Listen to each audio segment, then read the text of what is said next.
बेटा देखें, example number 10 तक हम लोग लास्ट क्लास में सॉल्व कर चुके हैं। आज हम सॉल्व करेंगे एग्जाम्पल नंबर 11। तो ये जो एग्जाम्पल नंबर 11 है, इसमें आपको करना ये है, असंतत्य के बिंदुओं को ज्ञात करना है। ठीक है, आपने अभी तक 10 एग्जाम्पल कर चुके हैं, आप लगा चुके हैं। उन 10 एग्जाम्पल्स में आपने एक चीज देखी है सब में, कि इस टाइप का जो भी फंक्शन होता है उसमें जो पॉइंट यहां पर दिया होता है, अगर फंक्शन कॉन्टिन्यूअस होता है तो इस बिंदु पर कॉन्टिन्यूअस होता है, और अगर फंक्शन को डिसकॉन्टिन्यूअस होना होता है तो इसी बिंदु पर डिसकॉन्टिन्यूअस भी वो हो जाता है। आपने 10 एग्जाम्पल्स अभी तक सॉल्व किए। उन सभी एग्जाम्पल का एनालिसिस अगर आप करेंगे तो एक चीज आप पाएंगे कि इस टाइप का जो फंक्शन होता है, अगर उसे डिसकॉन्टिन्यूअस होना होता है तो वो जिस बिंदु पर फंक्शन ब्रेक होता है, जैसे 1 से कम के लिए फंक्शन की ये वैल्यू है, x इज इक्वल टू 1 के लिए फंक्शन की ये वैल्यू है, और अगर x 1 से ज्यादा है तो फंक्शन की ये वैल्यू है। इसका मतलब ये function x is equal to 1 पर तोड़ा जा रहा है। 1 से छोटे के लिए दूसरा मान, 1 से बड़े के लिए दूसरा मान, 1 के लिए ये वैल्यू। तो इस फंक्शन को हम कहां पर ब्रेक कर रहे हैं? 1 पर। तो अगर ये डिसकॉन्टिन्यूअस होना होगा तो इसी 1 पर डिसकॉन्टिन्यूअस हो जाएगा, और अगर नहीं होना होगा तो आप ध्यान से देखें, x से 1 से छोटी वैल्यूज के लिए f(x) is equal to x plus 2, यानी कि y बराबर x प्लस 2। 1 से छोटे मानों के लिए y is equal to x plus 2 है, एक स्ट्रेट लाइन है और ये कॉन्टिन्यूअस होगी। 1 से बड़ी वैल्यूज के लिए again y is equal to x minus 2 है, ये फिर कॉन्टिन्यूअस होगा। तो अगर ये डिसकॉन्टिन्यूअस होना होगा तो 1 पर ही हो जाएगा। इसलिए जब भी आगे से ऐसा कोई क्वेश्चन आएगा कि इन निम्न प्रकार से परिभाषित फलन के समस्त असंतत्य के बिंदुओं को ज्ञात करिए, तो हम सोच समझकर एक काम करेंगे कि जिस पॉइंट पर हमने फलन को या फलन को ब्रेक किया गया है, तोड़ा गया है, उसी पॉइंट को चेक कर लो। बाकी उसके लेफ्ट में 1 से छोटी वैल्यूज के लिए कॉन्टिन्यूअस, 1 से बड़ी वैल्यूज के लिए कॉन्टिन्यूअस, 1 पर चेक कर लो कि ये कॉन्टिन्यूअस है या नहीं है। बाकी बिंदुओं पर हमें चेक करने की आवश्यकता नहीं पड़ेगी। ठीक है, तो हम 1 पर ही चेक कर लेते हैं और वहीं से डिसाइड हो जाएगा। उसके लिए क्या करेंगे? सबसे पहले x इज इक्वल टू 1 पर, x इज इक्वल टू 1 पर फलन का मान f of 1 is equal to, बताइए कितना लिखें? x इज इक्वल टू 1 जब होगा तो फलन की वैल्यू 0 के इक्वल होगी। Very good. इसके बाद अब हम लेफ्ट हैंड लिमिट निकालेंगे, क्योंकि 1 पर चेक करना है, इसलिए माना x is equal to 1 minus h। अब यदि x टेंड्स टू 1 तब h टेंड्स टू 0, और लेफ्ट हैंड लिमिट को कैसे लिखते हैं? Sorry, limit x tends to 1 negative f of x is equal to limit h tends to 0 f of 1 minus h।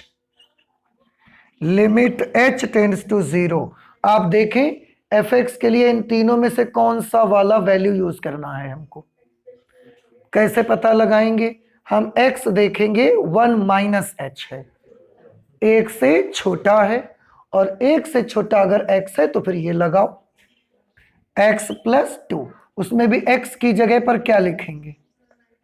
तो 1 minus h plus 2। Limit h tends to 0, ये होगा 3 minus h। h की जगह limit apply कर देंगे तो value कितनी आ जाएगी? 3। ये लेफ्ट हैंड लिमिट आ जाएगा। अब हम राइट हैंड लिमिट को करेंगे। बताओ क्या प्रॉब्लम? अच्छा, ये भी आप बिल्कुल सही कह रहे हैं, क्योंकि x इज इक्वल टू 1 पर फलन का मान 0 है और लेफ्ट हैंड लिमिट की वैल्यू 3 है। फलन की वैल्यू और लेफ्ट हैंड लिमिट यही दोनों आपस में इक्वल नहीं है, तो राइट हैंड लिमिट निकालने का कोई फायदा नहीं है, मत निकालो, रहने दो। अच्छा, तो आप क्या कर सकते हैं, क्योंकि f ऑफ 1 की वैल्यू लेफ्ट हैंड लिमिट के इक्वल नहीं है, इसलिए दिया गया फलन, इसलिए दिया गया फलन x इज इक्वल टू 1 पर संतत नहीं है। अब देखो, हम यही बात कर रहे थे, x इज इक्वल टू 1 पर यह फंक्शन कॉन्टिन्यूअस नहीं है, और एक को छोड़कर उसके लेफ्ट के सारे पॉइंट्स पर, राइट के सारे पॉइंट्स पर कैसा है वो, कॉन्टिन्यूअस।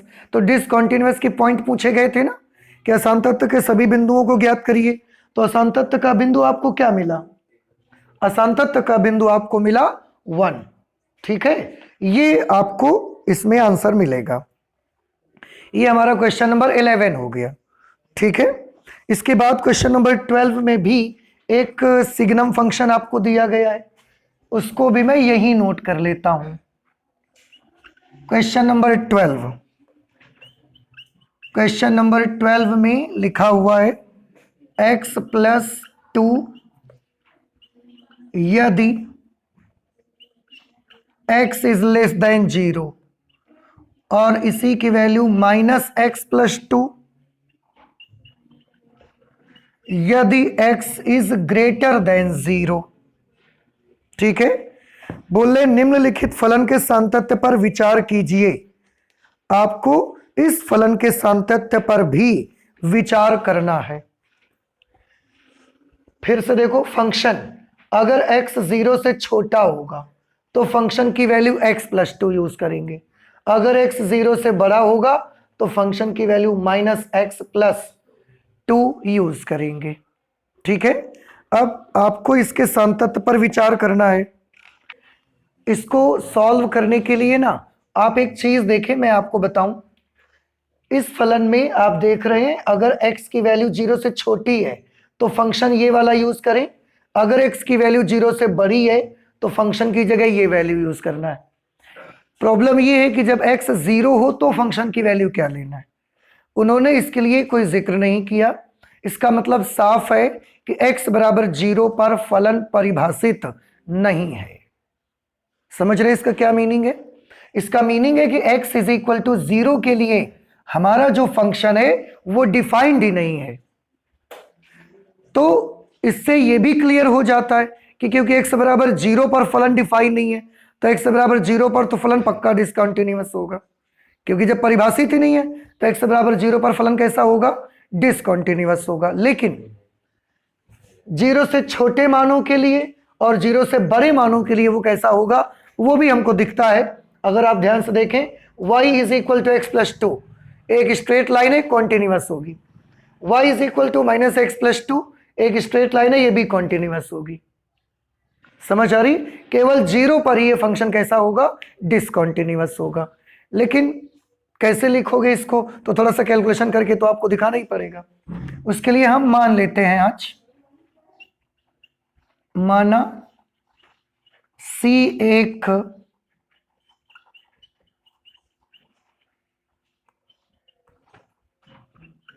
वास्तविक संख्या है जहां C is not equal to 0। याद ये रहे, क्योंकि हमारा फलन 0 पर परिभाषित नहीं है, इसलिए C is not equal to 0। अब इसमें आपको याद होगा पिछली क्लास में भी ऐसे क्वेश्चन सॉल्व किए गए थे कंडीशन बना करके। तो कंडीशन 1 रखेंगे यदि C लेस देन 0 होगा। अगर C लेस देन 0 है तो उस वक्त हम क्या देखेंगे कि फलन कॉन्टिन्यूअस है कि डिसकंटिन्यूअस है। उसके लिए सबसे पहले x बराबर C पर फलन का मान निकालेंगे। देखो, मैं नंबर लाइन की मदद से आपको थोड़ा सा क्लियर कर दूं। यहां पर अगर 0 है तो ये -1 -2 -3, ये 1 2 3 डॉट डॉट इन्फिनिटी, इधर माइनस इन्फिनिटी। यहां पर हमने लिया C जो है वो 0 से छोटा है। अगर c 0 से छोटा है तो 0 से छोटा कोई भी वास्तविक नंबर पकड़ लो आप। मान लिया ये वास्तविक नंबर हमने ले लिया। अब अगर ये वास्तविक नंबर ले लिया तो इस नंबर मुझे फलन का मान चाहिए। अब आप ये मुझे बताएं, इस नंबर के लिए मैं ये वाला सूत्र लगाऊंगा कि मैं ये वाला फॉर्मूला लगाऊंगा? आप देखें, अगर आपने रियल नंबर में ये -3 भी ले लिया है तो ये -3 0 से छोटा है कि नहीं? तो 0 से छोटे के लिए ये वाला रूल लगाओगे आप, तो इसको अप्लाई करो। x की जगह पर क्या लिखोगे? c। तो f ऑफ c की वैल्यू आएगी c + 2। उसके बाद लेफ्ट हैंड लिमिट सॉल्व करेंगे। तो लेफ्ट हैंड लिमिट में क्या करेंगे आप? माना x is equal to c minus h।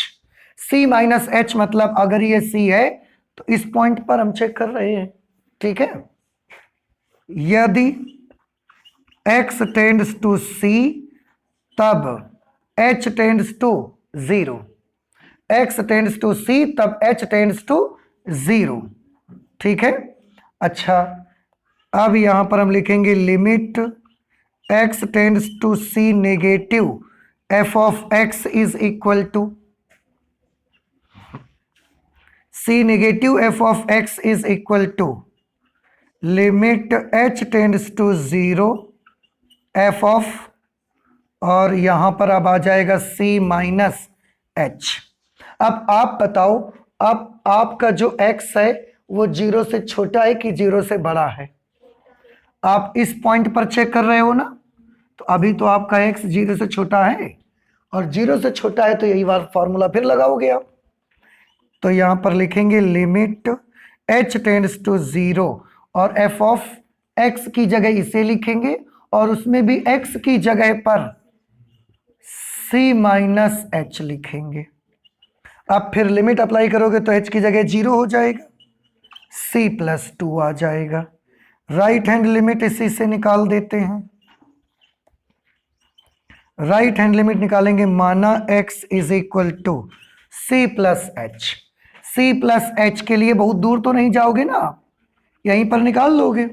अब अगर ये वाले पॉइंट पर निकालोगे तो इस वक्त आपका x 0 से छोटा है कि बड़ा है? अभी भी 0 से छोटा ही है, देखो अभी भी ये 0 से छोटा ही है। तो माना x is equal to c + h। लिखेंगे यदि x टेंड्स टू c तब h टेंड्स टू 0। अगर x c को टेंड अग्रसर है c की ओर, तो h किसकी ओर अग्रसर हो जाएगा? h अग्रसर हो जाएगा 0 की ओर। इसलिए limit x tends to c positive f of x is equal to limit h tends to 0 f of c + h। Limit h tends to 0 f of c + h, formula इस बार भी यही लगाना है, तो लिख देंगे c + h + 2। x की जगह c + h लिखोगे ना। अब लिमिट अप्लाई कर दो तो c + 2 आ गया। आप देख रहे हैं जब c का मान 0 से छोटा है तो उसके हर पॉइंट पर फलन हमारा कैसा है? संतत है, ठीक है। तो यहां लिखेंगे अतः 0 से छोटे प्रत्येक वास्तविक, 0 से छोटी प्रत्येक वास्तविक संख्या के लिए दिया गया फलन संतत है। ऐसे ही हमको पता लगाना पड़ेगा कि 0 से बड़े नंबरों के लिए संतत है कि नहीं है। उसके लिए मैं यहाँ पर कंडीशन 2 लिखूंगा, और कंडीशन 2 पे क्या लिखना पड़ेगा? यदि c इज ग्रेटर देन 0। अब आप देखें, अगर c 0 से बड़ा है, 0 से बड़ा है तो मान लिया यहाँ पर है। अब हम इस पर फलन का मान निकालेंगे, इसके लेफ्ट हैंड में निकालेंगे, राइट हैंड लिमिट निकालेंगे।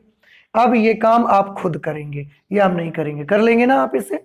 अच्छा, इसकी जो कंडीशन 3 बनेगी बेटा, उसमें क्या माना जाएगा? यदि c इज इक्वल टू 0, भाई एक बार c इज लेस देन 0, एक बार c इज ग्रेटर देन 0, तो तीसरी कंडीशन ये बनेगी ना, c इज इक्वल टू 0।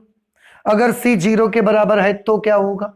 तो आंसर है कि अगर c 0 के बराबर है तो आप देखें जब x की वैल्यू 0 होगी तो फलन परिभाषित ही नहीं है, इसलिए x बराबर 0 पर दिया गया फलन संतत नहीं होगा।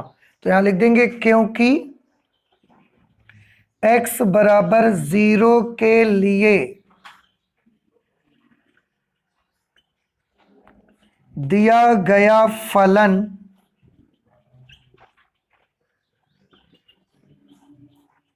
परिभाषित ही नहीं है। x बराबर 0 के लिए दिया गया फलन परिभाषित ही नहीं है, अतः x इज इक्वल टू 0 पर x इज इक्वल टू 0 पर दिया गया फलन संतत नहीं है। इस पूरे डिस्क्रिप्शन से, इस पूरे एक्सप्लेनेशन से, कैलकुलेशन से आपको क्या पता लगा? हमको ये पता लगा कि अगर हम शून्य को छोड़ दें, आप जब इसको करोगे तो पाओगे आप कि अगर हम शून्य को छोड़ दें तो बाकी सभी नंबरों पर, बाकी सभी वास्तविक संख्याओं के लिए दिया गया फलन संतत है। तो यहां लिख देंगे अतः स्पष्ट है कि यह कैलकुलेशन आपको करना है। अतः स्पष्ट है कि शून्य को छोड़कर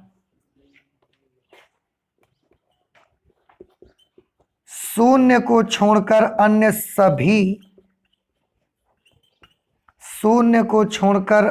सभी वास्तविक संख्याओं पर दिया गया फलन संतत है। शून्य पर केवल संतत नहीं है, क्योंकि शून्य पर ये परिभाषित ही नहीं है फलन, इसलिए 0 पर केवल कॉन्टिन्यूअस नहीं होगा, बाकी हर रियल नंबर के लिए कॉन्टिन्यूअस रहेगा। ये आपने क्वेश्चन नंबर लगा लिया 12। ठीक, इसके बाद हम आ जाते हैं क्वेश्चन नंबर 13 को सॉल्व करने के लिए। आप नोट करें, क्वेश्चन नंबर 13 में है बेटा कि निम्नलिखित फलन के सातत्य पर विचार कीजिए। ये 13 नंबर है, ये फलन दिया गया है, इसके सातत्य पर आपको विचार करना है। f(x) की वैल्यू x होगी अगर आपके x की वैल्यू 0 या 0 से बड़ी है तो, और f(x) की जगह x² का इस्तेमाल करेंगे अगर x की वैल्यू 0 से छोटी है उस समय। अब हमको इसके सातत्य पर विचार करना है। अब हमारे पास यही तरीका है कि या तो हम फिर से वही 3 कंडीशन बना के सॉल्व करें। तो मैंने आपको पहले भी बोला है कि अभी तक आप बहुत सारे कैलकुलेशन कर चुके हैं, 12 क्वेश्चन। आप देख रहे हैं कि अगर फलन को डिसकंटिन्यूअस होना होता है तो वो उसी पॉइंट पर हो जाता है जहां पर वो फलन ब्रेक किया गया होता है। अदरवाइज इस टाइप के फलन लेफ्ट हैंड साइड में इस पॉइंट के राइट हैंड साइड में हमेशा कैसे रहते हैं? कॉन्टिन्यूअस। तो अब हम एक काम करेंगे, जिस पॉइंट पर ये मुझे दिया गया है केवल इस पॉइंट पर हम इसकी कॉन्टिन्यूटी चेक कर लेंगे। अगर इस पॉइंट पर कॉन्टिन्यूअस तो पूरा कॉन्टिन्यूअस, अगर इस पॉइंट पर डिसकॉन्टिन्यूअस तो बाकी जगह कॉन्टिन्यूअस, इस जगह पर डिसकॉन्टिन्यूअस। अब हम सारे कंडीशन 1 2 3 नहीं बनाएंगे, आप भी ऐसे ही करिए, कोई प्रॉब्लम नहीं है उस पर। इसके लिए यहां पर लिखेंगे x बराबर 0 पर फलन का मान, बताइए x इज इक्वल टू 0 पर फलन की वैल्यू कितनी है? x इज इक्वल टू 0 पर फलन की वैल्यू x है, और x की जगह पर क्या लिखोगे? 0 ही तो लिखोगे, तो 0 आ जाएगा। अब हम लेफ्ट हैंड लिमिट निकालेंगे। लेफ्ट हैंड लिमिट के लिए माना x is equal to 0 minus h। यदि x टेंड्स टू 0 तब h टेंड्स टू 0। अब इसमें हम लेफ्ट हैंड लिमिट के लिए कैसे कैलकुलेशन करते हैं? सॉरी, इसमें मुझे लेना पड़ेगा limit x tends to 0 negative f of x is equal to limit h tends to 0 f of 0 minus h। अब आप बताएं, फंक्शन की जगह मैं x लिखूंगा कि x स्क्वायर लिखूंगा? x square. क्यों? क्योंकि x का मान 0 माइनस h है, 0 से कम है, और 0 से कम जब x है तो ये सूत्र लगाना। तो हम लिखेंगे limit h tends to 0 f of 0 minus h के लिए क्या करेंगे, x की जगह 0 माइनस h लिखेंगे, उसका स्क्वायर करेंगे। आप चाहो तो स्क्वायर ओपन कर लो, तो ये h स्क्वायर आ जाएगा, एक लाइन बढ़ ही जाएगी, उससे कोई फायदा नहीं है। और जैसे ही लिमिट अप्लाई करोगे वैल्यू क्या मिल जाएगी, वैल्यू आपको 0 मिल जाएगी। इसके बाद हम राइट हैंड लिमिट देख लेते हैं। राइट हैंड लिमिट के लिए माना x is equal to 0 plus h। अब यदि x टेंड्स टू 0 तब h टेंड्स टू ऑल्सो 0। इसके बाद limit x tends to 0 positive f of x is equal to limit h tends to 0 f of 0 plus h। इस condition पे बताइए function का कौन सा वैल्यू यूज होगा, क्योंकि हमारा x 0 प्लस h है, 0 से बड़ा है, और 0 से बड़े के लिए ये लगाना। तो x की जगह पर लिखना क्या है, 0 प्लस h। लिमिट अप्लाई करोगे h की जगह 0 कर दोगे, कितना आ जाएगा, 0। हम देख रहे हैं f ऑफ 0 की value, left hand limit, right hand limit, तीनों आपस में कैसे हैं, बराबर। इसलिए दिया गया फलन, अब देखो 0 पर ही हमको डाउट था, लेकिन 0 पर भी कैसा हो गया, इसलिए सभी वास्तविक संख्याओं के लिए अब ये कैसा है। इसलिए दिया गया फलन सभी वास्तविक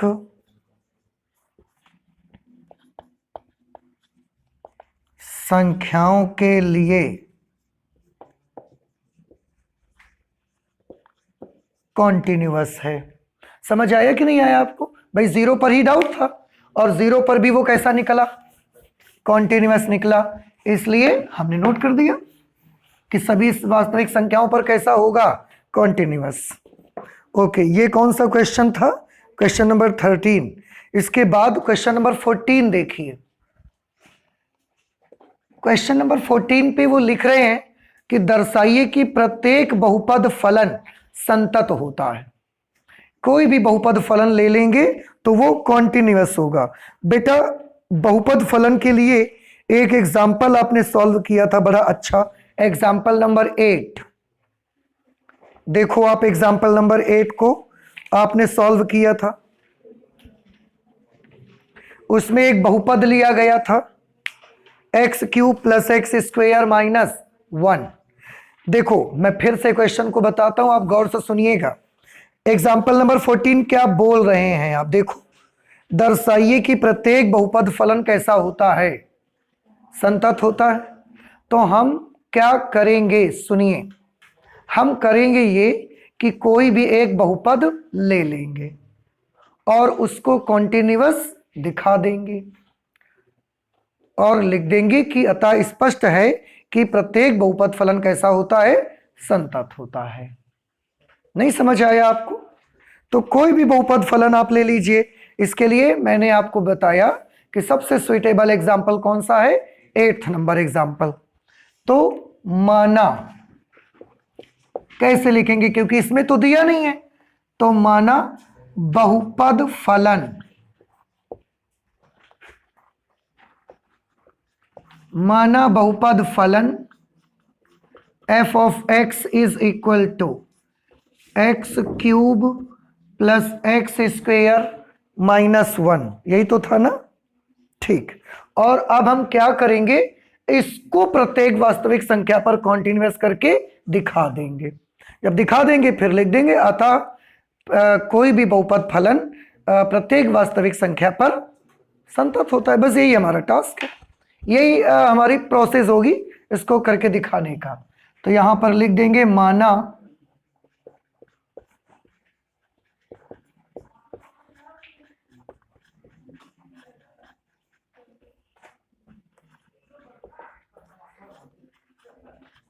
कोई वास्तविक संख्या c है। ठीक है, अब c पर ही हमको चेक करना है, तब x is equal to c पर फलन का मान f of c is equal to c cube plus c square minus 1। उसके बाद c पर ही हम लेफ्ट हैंड लिमिट निकालेंगे। लेफ्ट हैंड लिमिट के लिए माना x is equal to c minus h। यदि x टेंड्स टू c तब h टेंड्स टू 0। ठीक है, limit x tends to c negative f of x is equal to limit h tends to 0 f of c minus h। f of x की value ये है, तो f of c minus h की value क्या होगी? Limit h tends to 0, जहां जहां x है सब जगह c माइनस h लिखो, क्यूब c माइनस h का होल स्क्वायर माइनस 1। अब आप लिमिट अप्लाई करने के लिए h की जगह 0 लिखोगे तो ये क्या बनेगा? c cube c square minus 1। ये लेफ्ट हैंड लिमिट निकल आया। राइट हैंड लिमिट सॉल्व करो। माना x is equal to c plus h। अब यदि x टेंड्स टू c तब h tends to 0। Therefore limit x tends to c positive f of x is equal to limit h tends to 0 f of c plus h। ठीक है, अब f of x की value ये है, तो f of c plus h की value कितनी हो जाएगी? Limit h tends to 0 c plus h whole cube plus c plus h whole square minus 1। अब h की जगह 0 लिखोगे तो c cube plus c square minus 1। अब आप देख रहे हैं क्योंकि f ऑफ c की वैल्यू, लेफ्ट हैंड लिमिट और right hand limit, left hand limit right hand limit तीनों आपस में कैसे हैं? बराबर। अतः अब देखो, हम ये नहीं लिख सकते दिया गया फलन, क्यों? हमें दिया ही कहां था कुछ भी, ये तो हमने माना था। तो या तो आप लिखो माना हुआ फलन, और माना हुआ फलन क्या है? बहुपद फलन। माना हुआ फलन एक बहुपद फलन है, तो हम लिख सकते हैं कि अतः प्रत्येक बहुपद फलन किसी भी वास्तविक संख्या पर कैसा होता है? संतत होता है।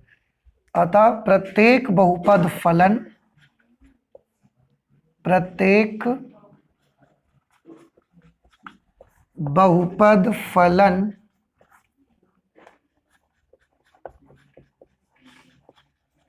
वास्तविक संख्याओं पर संतत होता है। जो प्रत्येक बहुपद फलन है वो वास्तविक संख्याओं पर कैसा होता है? संतत होता है, कॉन्टिन्यूअस होता है। ये 14 नंबर हो गया हमारा। नहीं समझ आए? यही आपको प्रूव करना था। इसके बाद 15th नंबर क्वेश्चन करते हैं, इसको आप नोट करिए जल्दी से।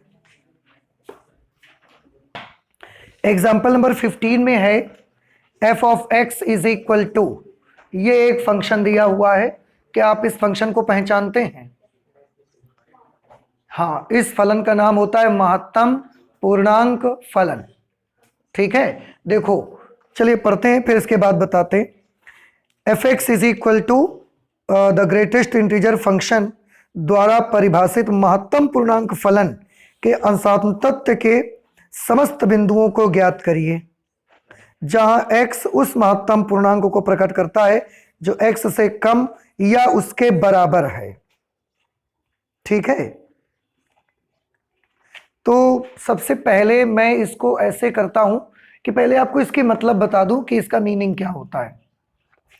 आप ध्यान से देखें, ये लिखा होने का मतलब ये होता है, इसको एक तो क्या बोला जाता है, महत्तम पूर्णांक फलन, और इसका मतलब होता है बड़े से बड़ा, इसकी वैल्यू में क्या लिया जाता है, इसकी वैल्यू में लिया जाता है बड़े से बड़ा पूर्णांक लिया जाता है।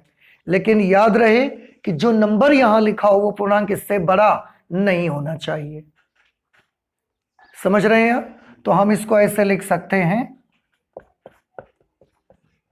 बड़े से बड़ा पूर्णांक, पूर्णांक बड़े से बड़ा हो परंतु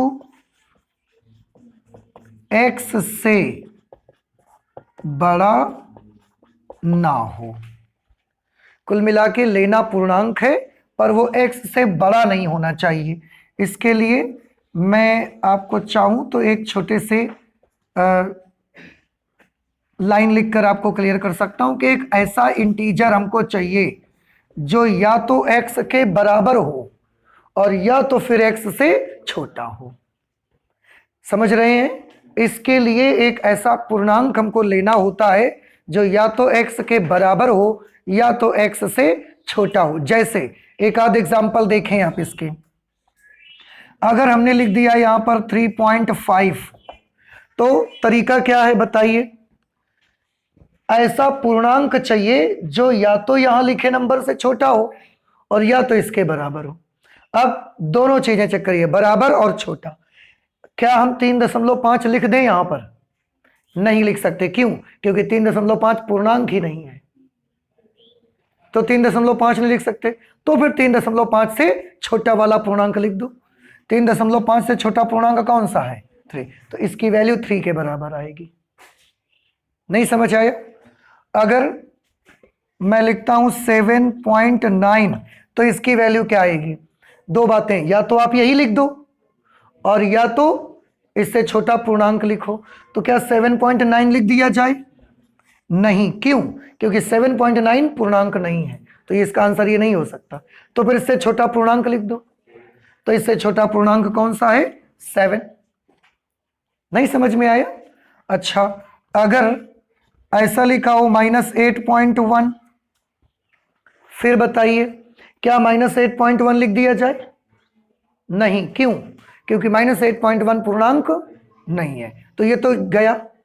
तो फिर अब दूसरा रास्ता क्या बचा? इससे छोटा वाला पूर्णांक लिखो। तो -8.1 से छोटा पूर्णांक कौन सा होगा? -9।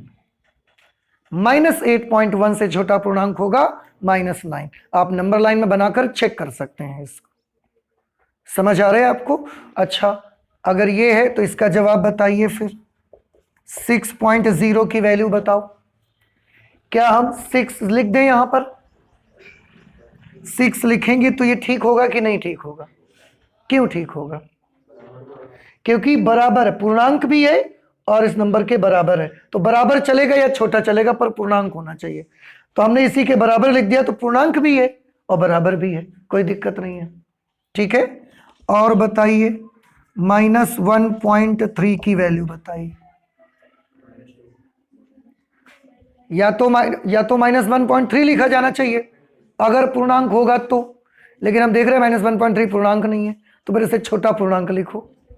इससे छोटा पूर्णांक -2 आएगा फिर। तो समझ आ रहे हैं आपको?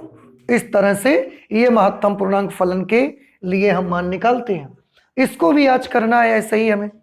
ठीक है, तो उन्होंने बोला कि महत्तम पूर्णांक फलन के आसान तत्व के समस्त बिंदुओं को ज्ञात करिए। हम एक काम कर लेते हैं, इसका कुछ भी वैल्यू ले लेते हैं। हम जरा कुछ भी वैल्यू ले लेते हैं। देखो, थोड़ा सा एक चीज देखने की बात है, अगर आप ऐसा पॉइंट वाले नंबर लोगे, जैसे 7.9 की वैल्यू कितनी आई है? 7। अगर हम 7.6 की वैल्यू पूछें तो अब बताओ कितना आएगा? 7। अगर मैं 7.1 की वैल्यू पूछूंगा तो बताओ 7, अगर मैं 7.8 की वैल्यू पूछूंगा तो भी 7। इसका मतलब ये हुआ कि अगर हम कोई भी पॉइंट वाला नंबर लेंगे तब तो उसकी हर बार वैल्यू कैसे आती रहेगी, सेम आती रहेगी, और ये एक कांस्टेंट फलन बन जाएगा, और कांस्टेंट फलन संतत होगा। तो जो डेसिमल वाले पॉइंट होंगे उन पर तो हमारा फलन कॉन्टिन्यूअस होगा। अगर ये फलन को हम चेक करना चाहिए तो पूर्णांकों पर हमको चेक करना चाहिए, इस फलन को पूर्णांकों पर चेक करना चाहिए। तो इसलिए हम क्या करेंगे, देखो 7.9 से थोड़ा कम या ज्यादा करने से हमारा फलन कैसा हो रहा है, संतत। लेकिन पूर्णांकों पर आकर के इसकी वैल्यू बदल सकती है, तो हम इसको चेक करेंगे पूर्णांक पर।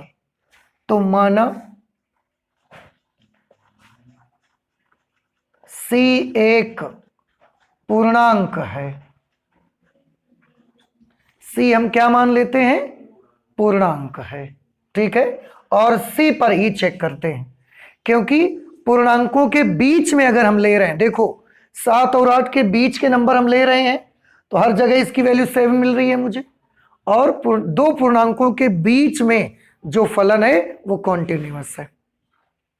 इसलिए पूर्णांकों पर चेक करके देखना है कि पूर्णांकों पर क्या होगा। तो माना C एक पूर्णांक है, इसलिए x is equal to C पर फलन का मान, यानी कि f ऑफ C की वैल्यू बताइए कितनी आएगी। x की जगह C लिखना है तो x की जगह पर C नोट कर दो। इसकी वैल्यू बताइए कितनी आएगी, C की और कुछ, C आएगी, बिल्कुल सही, क्योंकि C क्या है, और जब कभी पूर्णांक होता है तो वो पूर्णांक ही उसका आंसर आ जाता है। समझ आया? तो अगर C पूर्णांक है तो पूर्णांक ही इसका आंसर आ जाएगा। अब हम लेफ्ट हैंड लिमिट चेक करेंगे। लेफ्ट हैंड लिमिट के लिए माना x is equal to C minus h। अब यदि x टेंड्स टू C तब h tends to 0, x tends to C तो h tends to 0। Therefore limit x tends to C negative, f of x is equal to limit h tends to 0, f of C minus h। ठीक है, अब limit h tends to 0, f of C minus h की value, f of x की value ये है, तो f of C minus h का मान क्या होगा, C माइनस h, ऐसे। ठीक है, अब देखो क्या ये बात आपको समझ आ रही कि हम C बराबर पूर्णांक ही क्यों ले रहे हैं। मैं फिर से एक बार आपको समझाने की कोशिश करूं तो आप ध्यान से देखिएगा। आपने यहां पर 7 और 8 दो पूर्णांक, इन पूर्णांकों के बीच के ये नंबर लिए कि नहीं लिए, तो हर बार वैल्यू आपको कैसे मिली, 7, कांस्टेंट, और कांस्टेंट फलन एक कॉन्टिन्यूअस फलन होता है, ये हम कर चुके हैं अपने एग्जाम्पल में ही। इसका मतलब ये हुआ कि अगर दो पूर्णांकों के बीच के आप नंबर ले रहे हो तो उन पर वो एक कांस्टेंट फलन रहता है, और कांस्टेंट फलन हमेशा कैसा होता है, कॉन्टिन्यूअस। मींस दो पूर्णांकों के बीच के सभी नंबरों पर हमारा फलन कैसा होता है, संतत।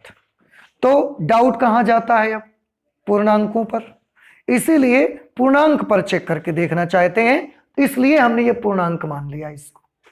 ठीक है, अब लेफ्ट हैंड लिमिट में h की जगह 0 लिखेंगे तो वैल्यू क्या मिलेगी, लेकिन ये तो फलन ही दूसरा है, महत्तम पूर्णांक फलन है, तो C माइनस h की वैल्यू बताओ क्या आएगी इसमें।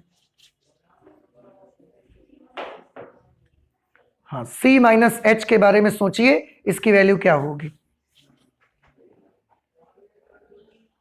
देखो हम आपको बताते हैं, आप ध्यान से देखिएगा। ये हमने एक नंबर लाइन बनाई, यहां पर हमने पूर्णांक ले लिए 0, 1, 2, 3, इधर भी निगेटिव होंगे। अब जरा गौर से मेरी बात सुनिएगा। हमने कोई भी पूर्णांक पर चेक कर रहे हैं, मान लिया हम जिस पूर्णांक पर चेक कर रहे हैं वो पूर्णांक है ये 4, ठीक है। अब c पर हमने फलन की वैल्यू निकाली तो वो तो c आ गया, ठीक है। अब हम लेफ्ट हैंड लिमिट निकाल रहे हैं, तो लेफ्ट हैंड लिमिट इस c के थोड़ा सा इधर निकालेंगे, निकालेंगे कि नहीं, समझ में आया? अच्छा, अगर इस जगह पर निकालेंगे तो हो सकता है इसकी वैल्यू हो 3.99, होगी कि नहीं होगी? अब अगर इसको मैं द ग्रेटेस्ट इंटीजर फंक्शन इसका निकालूंगा तो इसकी वैल्यू कितनी आएगी? 3। समझ आया? इसका मतलब c का मान कितना लिया है? 4, लेकिन c माइनस h की वैल्यू कितनी आ रही है? 3। तो c की जगह अगर 4 है तो c माइनस h की वैल्यू कितनी आ रही है? 3, एक कम हो जा रही है, इसलिए इसकी वैल्यू कितनी आएगी? c minus 1। Very good. नहीं समझ में आया आपको? आ गया? आप इससे समझने की कोशिश करो ना बेटा। अगर c आपका 4 होगा तो जब लेफ्ट हैंड लिमिट निकालोगे तो इस पॉइंट पर निकाल रहे हैं, ये पॉइंट बाई चांस है 3.99। अब इसका अगर हम ग्रेटेस्ट इंटीजर फंक्शन निकालेंगे तो इसकी वैल्यू आएगी 3, यानी कि 4 जिस पर निकाले उससे एक कम हो जाएगी, तो c पर निकाले तो c से एक कम हो जाएगी, ठीक। इसके बाद राइट हैंड लिमिट निकालेंगे। अब हम राइट हैंड लिमिट निकालेंगे, तो राइट हैंड लिमिट के लिए माना x is equal to c plus h, यदि x टेंड्स टू c तब h tends to 0, therefore limit x tends to c positive f of x is equal to limit h tends to 0 और f of c plus h limit h tends to 0, f of c plus h की value, f of x की value है ये, तो f of c plus h की value होगी the greatest integer function of c plus h। तो याद रहे यहां पर और यहां पर ये इसको ब्रैकेट की तरह ट्रीट नहीं करना है, इसको महत्तम पूर्णांक फलन की तरह ट्रीट करना है आपको। अब इसकी वैल्यू बताओ, सोचो, अगर ये c है तो राइट हैंड लिमिट इस पॉइंट पर निकाल रहे होंगे और बाई चांस ये वाला पॉइंट है 4.001। अब इसका अगर हम आपसे ग्रेटेस्ट इंटीजर फंक्शन पूछेंगे तो वैल्यू क्या बताएंगे आप? 4 बताएंगे। तो इसकी वैल्यू बताइए c। Very good. इसका मतलब ये हुआ x बराबर c पर फलन का मान, और अरे ये निकालने की जरूरत ही नहीं थी, चलिए कोई बात नहीं है। और अगर आपने निकाल दिया है तो गलत नहीं हो गया, ये सही है। हम क्या लिख सकते हैं? देयरफॉर किसी पूर्णांक c पर, इसलिए किसी पूर्णांक c पर f of c left hand limit, यही आपस में इक्वल नहीं है, राइट हैंड लिमिट तो इसके इक्वल है but these are not equal to left hand limit, इसलिए दिया गया फलन कहां संतत नहीं है? बताओ। पूर्णांकों पर दिया गया फलन पूर्णांकों पर संतत नहीं है, पूर्णांकों पर संतत नहीं है। आप जानते हैं, देखो पूर्णांकों पर कॉन्टिन्यूअस नहीं है लेकिन पूर्णांकों के बीच के जो नंबर हैं उन पर कॉन्टिन्यूअस है, देख रहे हैं आप? तो ये जो होगा इस प्रकार का फंक्शन होगा ग्रेटेस्ट इंटीजर फंक्शन। पूर्णांकों पर कॉन्टिन्यूअस नहीं होगा लेकिन पूर्णांकों के बीच के नंबर जितने होंगे उन सब पर ये कॉन्टिन्यूअस होगा। तो ये हमारा है एग्जाम्पल आपका 15, ठीक है, इसको नोट करें। इसके बाद हम नेक्स्ट आते हैं एग्जाम्पल 16 पर।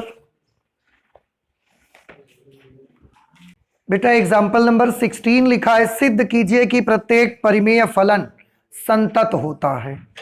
प्रत्येक परिमेय फलन कैसा होता है? संतत। तो कोई सा भी परिमेय फलन आप ले लीजिए, जैसे अभी एक क्वेश्चन है तो बहुपद फलन वाला, वैसे ही एक फलन आ जाएगा परिमेय वाला। कोई एग्जाम्पल अपने आप से ले लो और उसको संतत करके दिखा दो।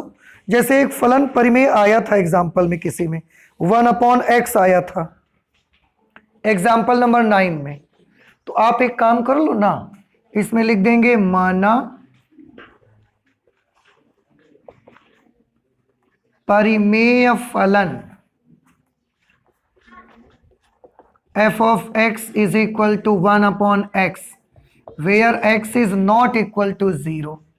ये परिमेय फलन हमने मान लिया और इसी परिमेय फलन को हम कॉन्टिन्यूअस करके दिखा देंगे। ठीक है भाई, क्वेश्चन तो बेटा यही है ना कि सिद्ध करिए प्रत्येक परिमेय फलन संतत होता है। तो कोई सा भी परिमेय फलन आप ले लो और उसको कॉन्टिन्यूअस करके दिखा दो, बस लास्ट में लिख दिया जाएगा अतः प्रत्येक परिमेय फलन एक संतत फलन होता है। और इसको आप एग्जाम्पल नंबर 9 में कर चुके हो, तो अब हम नहीं करेंगे, इसको आप खुद करिए। समझ आ रहा है? उसके लिए क्या मानना पड़ेगा? माना C